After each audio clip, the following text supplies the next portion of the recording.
Bismillahirrahmanirrahim. Assalamualaikum warahmatullahi wabarakatuh.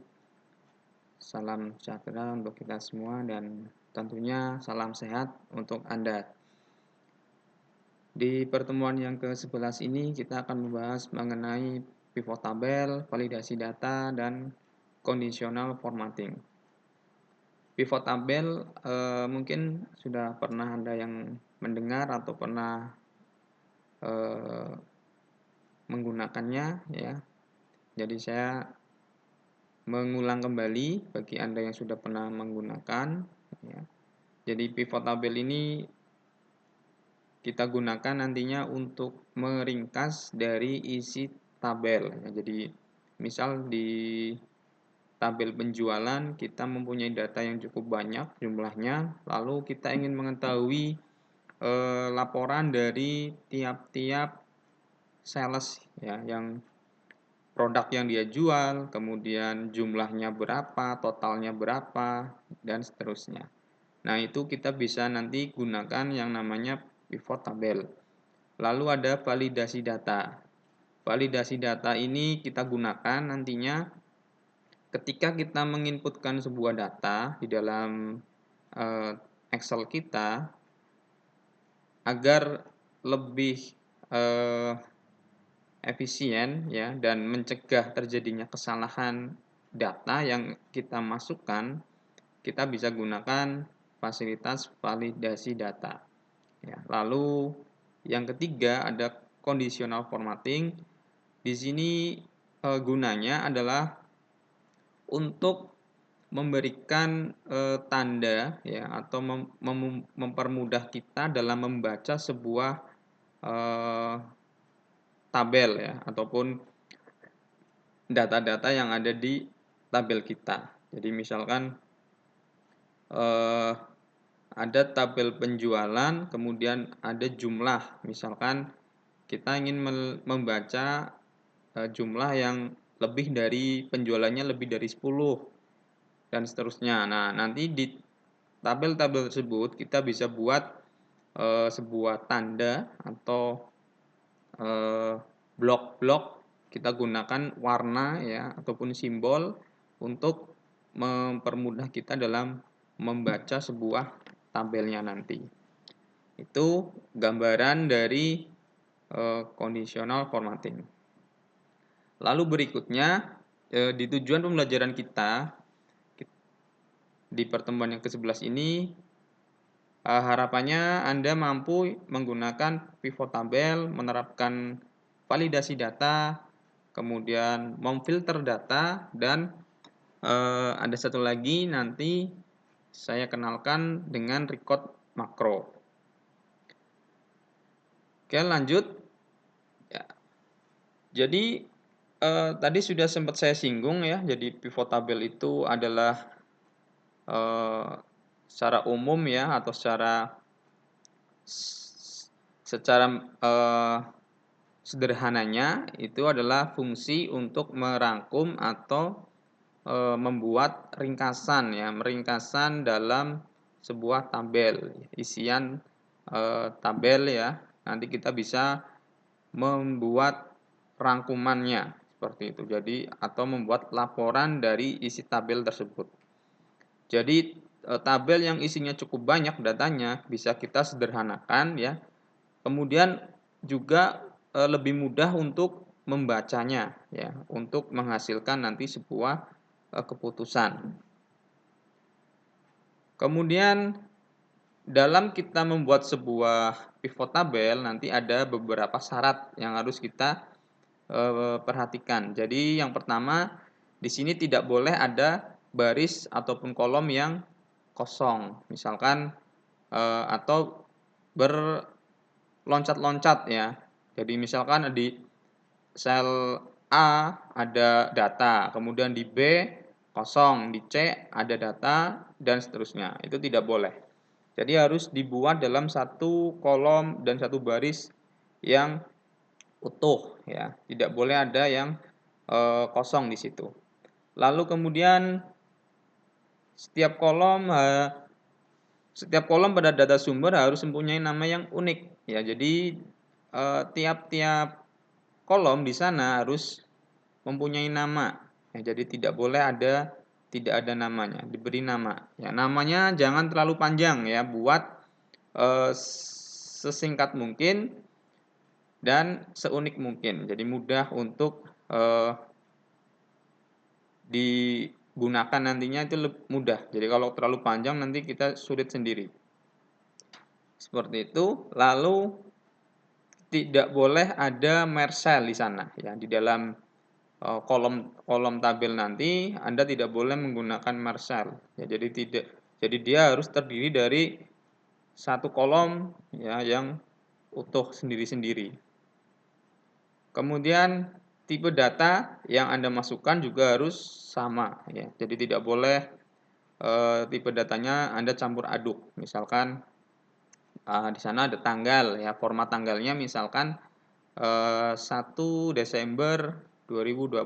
Anda masukkan lagi di data yang kedua 2/12/2020. Nah, itu kan tipe formatnya beda. Jadi datanya nanti juga nanti tidak bisa diolah. Jadi harus seragam ya.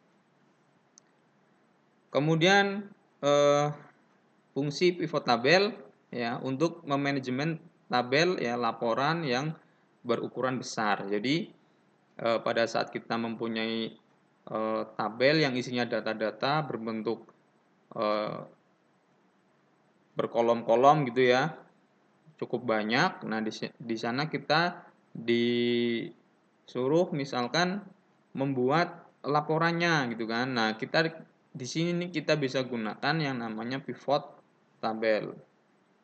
Kemudian pivot tabel di sini juga membuat ringkasan ya, dari data yang sangat kompleks bisa kita ringkas.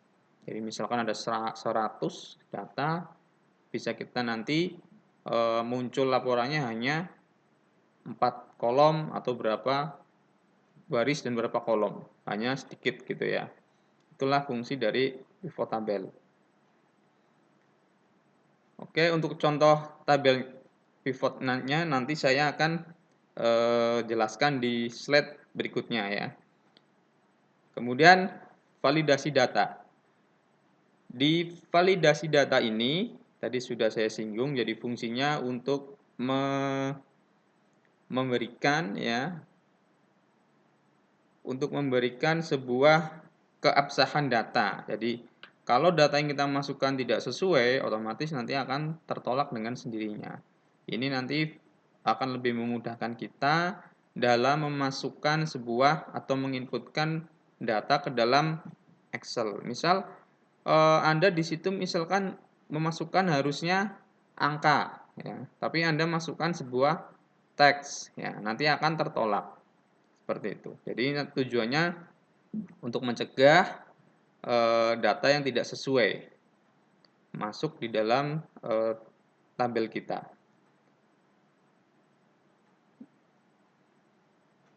Ini adalah penjelasan dari validasi data. Jadi fitur ya, yang salah satu fitur di Excel yang kita gunakan untuk membatasi input data ya, yang dimasukkan ke dalam sebuah sel atau rank.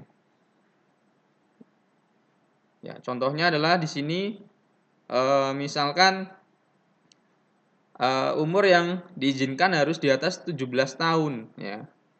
Anda memasukkannya misalkan di bawah itu gitu kan. Nah, itu nanti akan tertolak.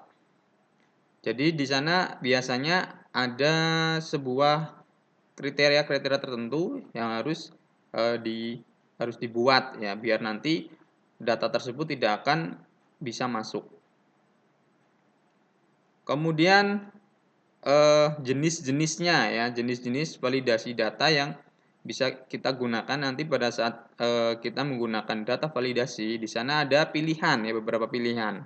Ada any value, keterangannya yaitu untuk mengatur validasi data input untuk sembarang nilai, data input serta tanpa batasan nilai. Jadi kalau kita menggunakan pilihan any value, dia mampu menampung nilai data ya, dan batasannya tanpa batasan. Jadi dia ibaratnya tak terbatas ya any value-nya ini. Kalau kita pilih any value. Kemudian ada custom ya untuk membentuk validasi data input dalam bentuk rumus diawali dengan tanda sama dengan dan rumus harus mengandung nilai benar atau salah. Ini bisa kita kombinasikan dengan bentuk if ya. Kemudian tipe data date ya desimal, list, kemudian ada text length ya, kemudian time, kemudian whole number. Ya, nanti Anda bisa mempraktekkan langsung ya di data validasi nanti. Nah, ini ada beberapa list pilihan yang nanti bisa Anda gunakan ya, ada any value sampai dengan whole number. Contohnya nanti di slide berikutnya ya, biar nanti karena filenya jadi satu ya. Jadi nanti saya jelaskan dulu mengenai materinya terlebih dahulu. Kemudian ada makro ya. Makro di sini sebenarnya dia kombinasi. Jadi ada dua jenis makro di situ ya. Ada makro yang kita kombinasikan dengan Visual Basic Editor di Excel dengan hanya kita memanfaatkan record makronya saja ya. Nah, yang kita bahas di sini adalah yang record makronya. Jadi kita tidak membahas mengenai makro dengan kombinasi Visual Basic Editor ya. Ini nanti waktunya cukup lama ya, karena basicnya adalah pemrograman ya. Kalau makro itu pemrograman. Jadi kita manfaatkan yang record makronya ya. Jadi nanti dia tujuannya bisa membuat kegiatan yang misalkan berulang-ulang ya, kita nanti rekam, kemudian begitu nanti ada pekerjaan jenis yang sama atau jenis pemformatan yang sama, kita bisa panggil makro yang sudah kita buat tadi, seperti itu. Jadi nanti otomatis dia akan bekerja dengan sendirinya. Nah, itu record makro. Nah, untuk mengaktifkan record makro biasanya kalau masih di Excel yang belum diaktifkan menu developernya ya, nanti tidak akan muncul ya yang record makro ini. Di menu ribbon ini tidak akan muncul. Jadi nanti harus kita aktifkan terlebih dahulu developernya. Nah, ini adalah contoh dari tampilan kotak dialog record makro. Jadi nanti kita bisa panggil dia dengan kombinasi shortcut yang kita buat. Misal Ctrl 1 ya. Nanti begitu ada jenis pemformatan yang sama dengan yang sebelumnya kita buat, kita tinggal menekan Ctrl 1. Nanti misalkan ya, saya contohkan sebelumnya kita sudah buat sebuah tabel ya dengan bentuk yang ada warnanya ya, dan seterusnya, format-format seterusnya. Nah, kemudian di sheet berikutnya kita diminta lagi membuat tabel dengan format yang sama. Nah, daripada kita nanti mengulang membuat lagi dengan yang sama, kita cukup panggil ini makro yang sudah kita buat. Misal Ctrl 1. Otomatis nanti format tabelnya akan terbentuk dengan secara otomatis. Itu salah satu fungsi dari record makro. Nah, di dalam record makro nanti juga ada aturannya gitu ya, ada batasan yang harus kita patuhi. Jadi panjang karakter maksimalnya 255 digit. Jadi untuk pemberian nama gitu ya. Kemudian harus diawali dengan karakter ya, bukan angka. Tidak mengandung tanda khusus ya, seperti plus dan seterusnya. Kemudian untuk penulisan ya, karena dia apa, case sensitif ya. Jadi dia harus kita perhatikan pada saat kita memberikan nama di makronya, kita gunakan sesuai dengan apa yang kita masukkan. Kalau kita gunakan huruf besar ya nanti manggilnya dengan huruf besar. Seperti itu. Nggak boleh sembarangan ya. Jadi manggilnya harus sesuai dengan jenis huruf yang kita masukkan. Kalau huruf kecil ya dengan huruf kecil. Dan seterusnya. Oke, ini hanya tempat penyimpanannya saja ya. Kemudian ini namanya juga ngerekam ya. Jadi pada saat kita sudah selesai nanti akan muncul simbol seperti ini ya. Stop recording ya. Ini seperti kita merekam sebuah suara ya, seperti sama lah. Kalau namanya juga proses rekaman. Jadi modelnya sama. Lalu ya, ini adalah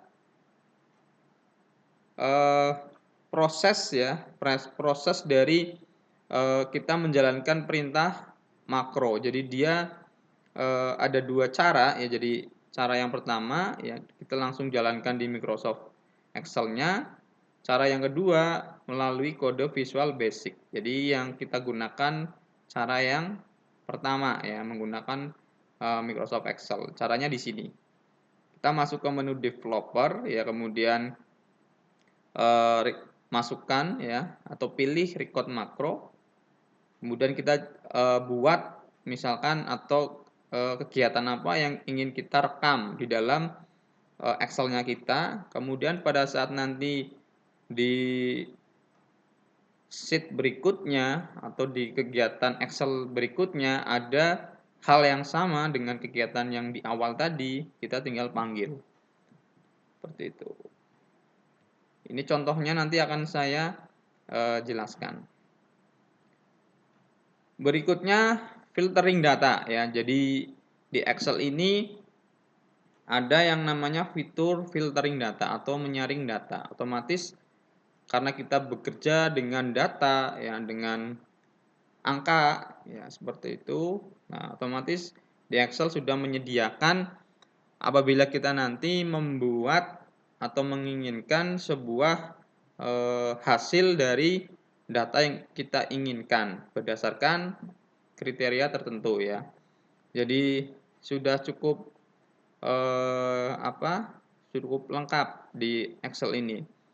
Nah, untuk filter data di sini kita bagi ada dua ya. Jadi ada auto filter dan advanced filter. Auto filter ini otomatis sudah tersedia di menu data filtering ya. Jadi dia bisa memfilter berdasarkan kriteria teks, kemudian angka, kemudian format warna tertentu. Misalkan di dalam tabel kita buat datanya kita beri warna ya, di setiap selnya kita beri warna yang bermacam-macam.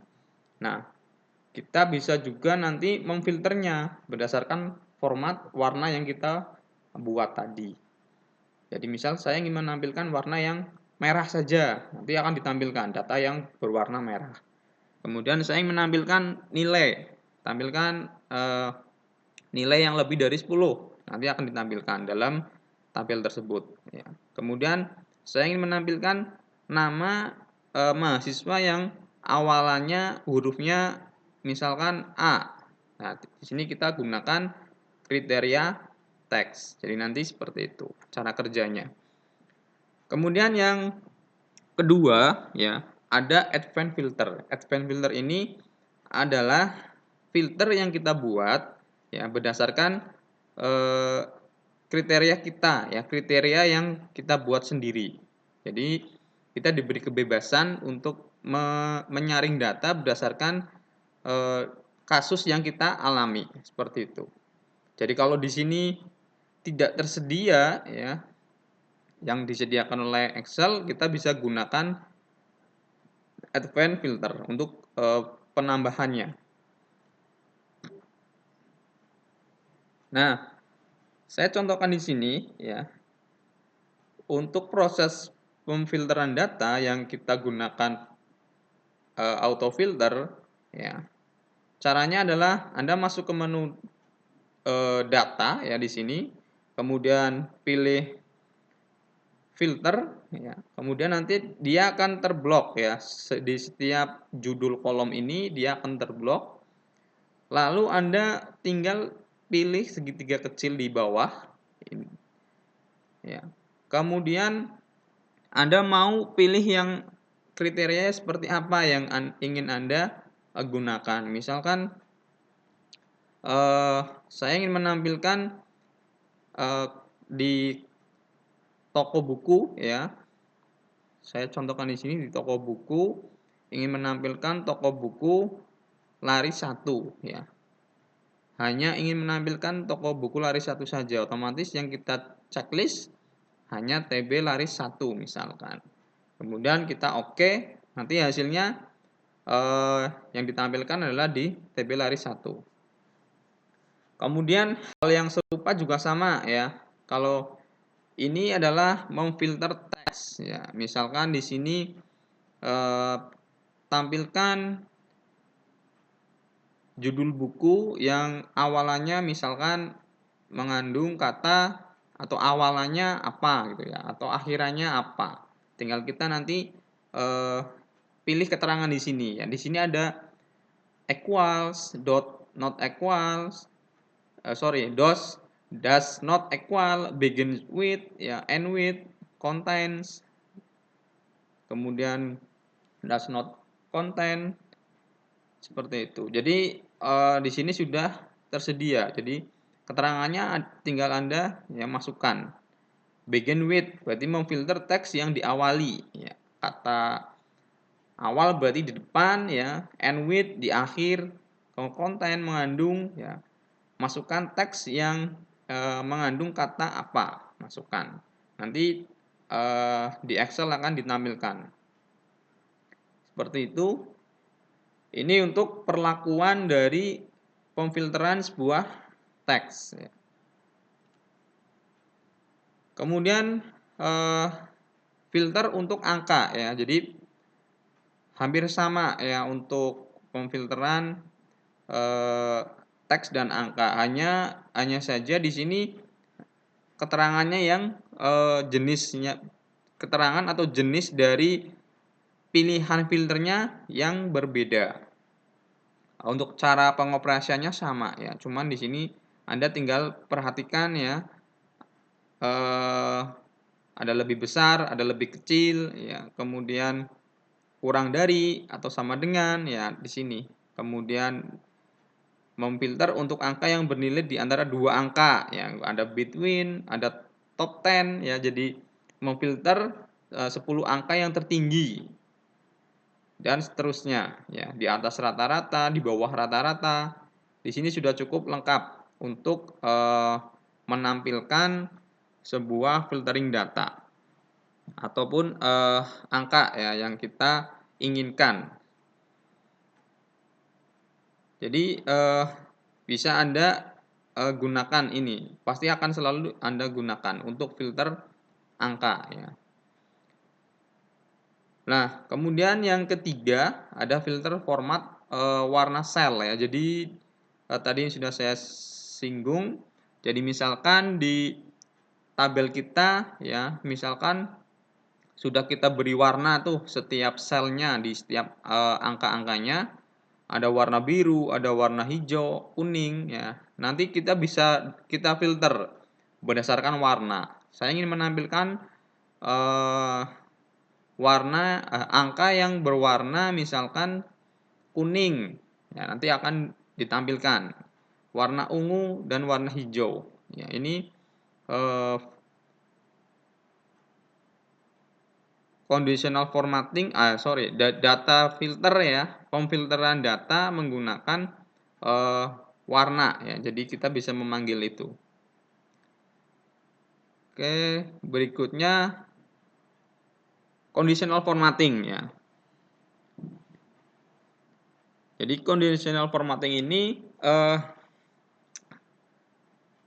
dia fungsinya adalah untuk ya memberikan sebuah warna di dalam sel kita atau rank kita ya secara otomatis jika memenuhi syarat atau kriteria. Jadi ini sebenarnya hampir sama ya dengan filtering data, cuman perbedaannya di sini kita bisa langsung memberikan format tertentu ya langsung di ranknya. Kalau filtering kita memanggil, tapi kalau ini kita memberikan apa ya namanya ya, memberikan tanda langsung ya di dalam data kita ya langsung diberi tanda. Jadi di sini ada format berdasarkan nilai ya. Kemudian nilai terendah, nilai tertinggi, nilai rata-rata ya itu semua bisa kita berikan sebuah warna ya di dalam data tersebut. Kemudian ada freeze ya, freeze pada tabel. Jadi kalau kita punya sebuah tabel, kemudian kita ingin scroll ke bawah, otomatis baris yang paling atas ikut tergulung gitu ya, ikut terbawa ke atas. Nah, otomatis kita akan kesulitan ya membaca judul-judul tiap-tiap kolom yang ada. Nah, untuk mengakali tersebut kita gunakan namanya freeze ya. Atau kita beri dia kuncian ya di dalam kolom tersebut biar dia tidak tergulung ke atas. Oke. Oke. Itu yang materi yang saya sampaikan. Nah, berikutnya adalah contoh ya. Tadi saya belum mencontohkan dari awal bagaimana itu pivot tabel, filtering data, conditional formatting, lalu ada freeze ya.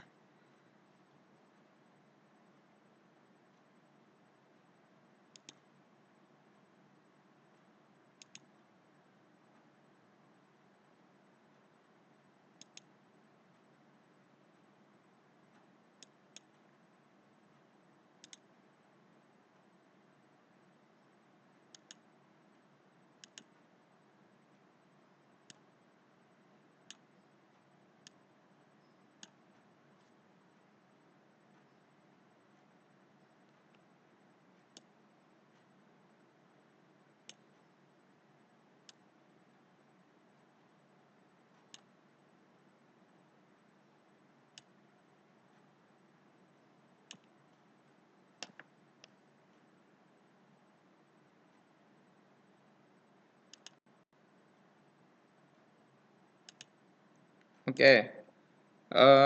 Kembali lagi ya. Pada contoh ini ya, untuk pivot tabel saya contohkan di sini saya mempunyai sebuah data penjualan dari tahun 2019 sampai tahun 2020. Di sini ada bulan, kemudian nama sales, kemudian area penjualannya, kemudian nama produk yang dia jual, kemudian penjualan bersihnya ya. Total penjualan bersihnya, kemudian keuntungan ya. Keuntungan ataupun kerugiannya ya. Tapi yang jelas penjualan pasti mencari keuntungan ya. Profit atau loss ya. Oke. Jadi kita diminta untuk membuat laporan dari tiap-tiap sales yang ada di sini ya, ada nama Budi, Agus, Bambang, dan Wati. Nah, kita kepingin tahu berapa sih jumlah penjualan yang Budi dapatkan, ya kemudian keuntungannya berapa, dan seterusnya. Nah, otomatis seperti ini ya, kalau kita lihat datanya cukup banyak, nah otomatis kita akan kesulitan kalau tidak kita gunakan yang namanya pivot tabel. Nah, caranya adalah Anda letakkan kursornya di bagian judul ya, judul atau header dari tiap-tiap kolom yang ada di sini. Misal saya letakkanlah di sini ya, di bulan ya. Lalu Anda pilih insert, lalu pivot tabel. Nah, dia otomatis akan terseleksi sampai bawah. Kemudian kita pilih new worksheet, berarti nanti kita akan dibawa ke tabel yang baru atau di sheet yang baru ya, di sheet yang baru. Kalau kita pilih exciting worksheet, berarti ini nanti hasil pivot tabelnya akan diletakkan di sampingnya ya. Misalkan saya taruh di sebelah sini. Kalau sudah kita oke. Nah, di sini akan muncul pivot tabel fill ya. Nah, di sini kita ingin lihat atau ingin mengetahui jumlah penjualan yang dilakukan oleh Budi, Agus sampai dengan Wati. Nah, caranya adalah kita pilih di sini sudah muncul ini ya, sama nama judul dari tabel yang ada. Kita pilih pertama adalah salesnya. Kita ingin tahu salesnya siapa aja sih. Kita pilih sales ya. Lalu kemudian kita pilih areanya. Ya, areanya. Kemudian kita pilih produknya boleh ya. Kemudian kita pilih profitnya. Oke, kemudian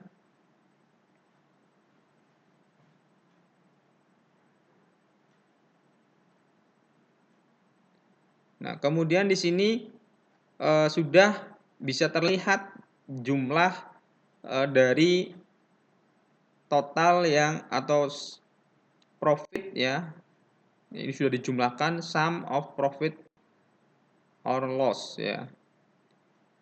Jadi di sini sudah terlihat si Agus ini total penjualannya ya, ada sekian ya, 32 juta dan sekian. Berikutnya dengan Wati dan seterusnya. Nah, grand totalnya adalah 1 miliar nih kalau nggak salah ya. Kita tinggal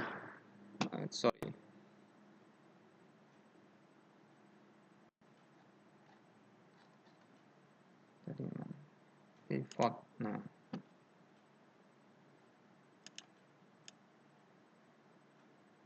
kita blok aja, kemudian kita kasih currency ya, biar lebih mudah untuk membacanya ya, seperti itu ya. Jadi Agus adalah 320 juta ya total yang diperoleh oleh Agus. Kemudian di areanya adalah di Jawa Barat, produk yang dia jual adalah ini ya. Kemudian disusul oleh Bambang, jumlahnya sekian ya.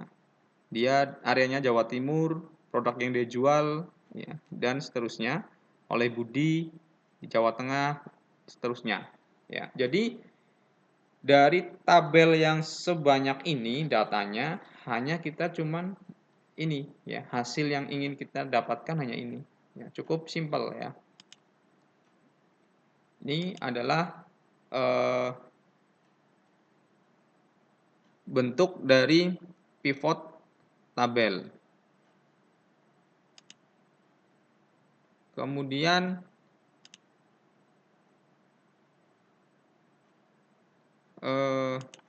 sebentar. Nah, kalau ingin kita misalkan merubah posisinya, ya kita juga bisa seperti ini. Misalkan, ini areanya akan saya taruh di kolom. Ya, nanti bentuknya seperti ini. Kemudian seperti ini ya. Akan lebih mudah untuk dibaca.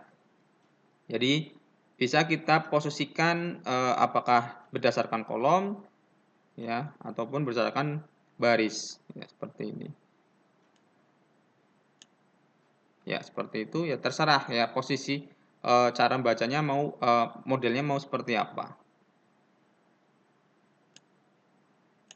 Ya, ini hanya selera ya, penyajian datanya terserah kita mau seperti apa modelnya. Nah, dari ini ya, pivot tabel ini hasilnya adalah seperti ini. Dapat kita buat grafiknya nanti langsung. Tinggal Anda pilih pivot chart ya. Nanti akan terbentuk sebuah grafik ya, seperti itu. Oke, berikutnya selesai ya untuk pivot tabel. Ini cukup mudah ya. Nanti tinggal setelah ini tinggal Anda bisa memodifikasi bentuk-bentuknya ya. Bisa Anda pilih di bentuk-bentuk report ya. Sini ada report ya. Anda bisa pilih bentuk-bentuk ataupun template reportnya ya. Tinggal Anda pilih saja. Oke, berikutnya tadi pivot tabel sudah, lalu kemudian ada validasi ya. Validasi data. Nah, contohnya seperti ini, validasi data. Ketika Anda ingin menginputkan sebuah data di dalam sebuah tabel, ya, Anda seperti ini ya. Ini saya sudah gunakan bentuk validasi data. Saya contohkan di sini saya punya daftar nama mahasiswa ya. Misalkan Dina ya, 12/11 00 0011. Ya, namanya Dina. Kemudian saya copy. Nah, di sini kita tinggal ya memilih ya perempuan. Jadi tidak bisa kita